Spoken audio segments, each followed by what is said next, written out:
Bom, meus amigos, mais dos BRICS, não é apenas a Índia que está sob pressão, né? O Brasil também está. E aqui a pressão, inclusive, ultrapassa a questão comercial. Ela escancara para o campo político e ideológico mesmo.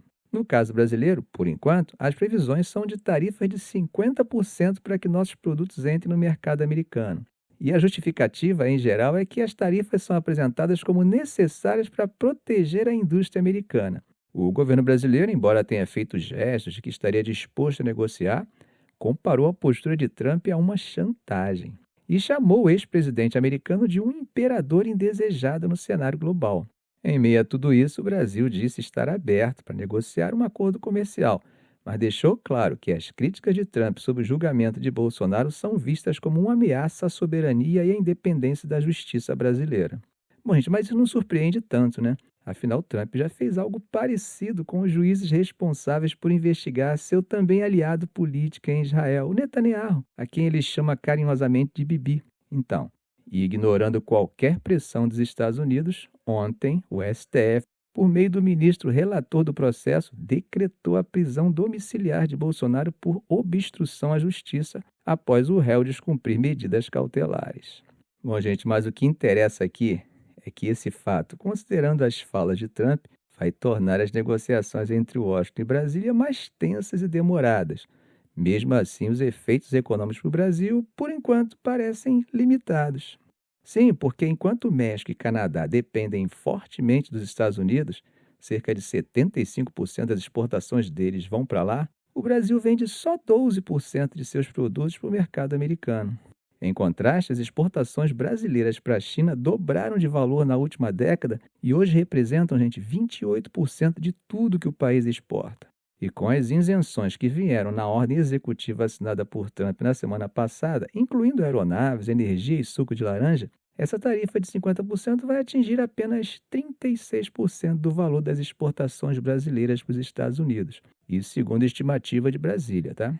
Muitos desses itens afetados são commodities, como carne bovina e café, e, de acordo com analistas, esses produtos têm margem para serem redirecionados para outros mercados, ainda que com algum desconto. Agora, em relação ao PIB, gente, para economistas como a Luísa Pinesi, da XP, o impacto que se previa no PIB desse ano por causa das tarifas caiu pela metade. Em outras palavras, eles estimavam que fosse diminuir nosso PIB em 0,30 ponto percentual, mas, considerando as exceções, vai impactar em apenas 0,15. O Goldman Sachs, por exemplo, manteve sua projeção de crescimento econômico do Brasil em 2,3% nesse ano, justamente por causa dessas isenções. E, segundo eles, o apoio do governo brasileiro aos setores afetados, esperados para os próximos dias, deve ajudar a suavizar ainda mais o impacto. Meus amigos, quase metade do comércio do agronegócio brasileiro está concentrado na Ásia, contra apenas 10% com os Estados Unidos. E no setor industrial, a proporção é ainda mais expressiva. 4 vezes mais exportações para a Ásia do que para o mercado americano. Se o Brasil fosse um país com maior abertura econômica, como o Canadá, por exemplo, essas tarifas seriam catastróficas para a nossa economia. Embora eu defenda uma maior abertura da economia brasileira, lá em 2008 foi a mesma coisa. A crise do subprime jogou o mundo no chão. E aqui foi apenas uma marolinha, como se dizia na época. Parece que, ao menos por enquanto, o caráter relativamente fechado de nossa economia vai servir de colchão diante da turbulência das tarifas. Se você quer entender melhor, para sabermos se um país é mais ou menos aberto, nós podemos observar o percentual do seu X-M na fórmula do PIB. Traduzindo, exportações menos importações. Ou seja, gente, quanto mais isso representar no PIB de um país, mais esse país é aberto. E, meus amigos, o Brasil é menos aberto ao comércio exterior do que a maioria das grandes economias. Exportações e importações somaram 36% do PIB no ano passado, menos da metade do que se vê no México ou até no Paraguai. Isso significa que o país tende a sentir menos os choques externos. E como boa parte das exportações brasileiras são commodities, elas podem ser redirecionadas com o tempo. E tem mais, tá? Embora os analistas não queiram enfatizar isso, no curto prazo, essa maior oferta interna de alimentos pode até ajudar a reduzir a inflação. Espero que isso dê certo com o café.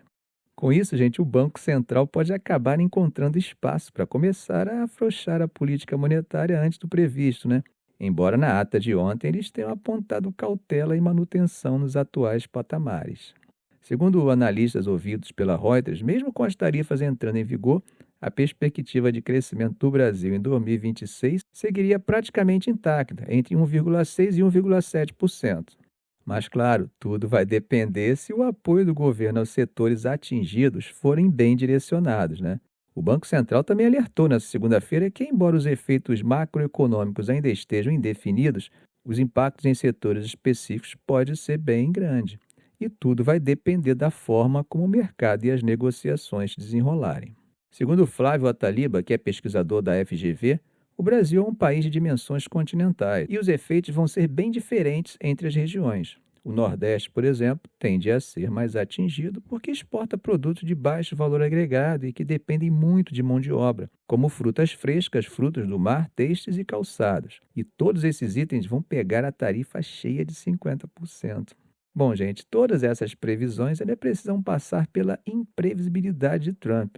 Ele precisa causar danos suficientes e, devido à nossa economia ser relativamente fechada, para causar esses danos ele terá que encontrar outras formas. Caso contrário, sua pressão, ou como o governo chamou, chantagem, não vai funcionar como está funcionando com países com economias bem mais abertas que a nossa.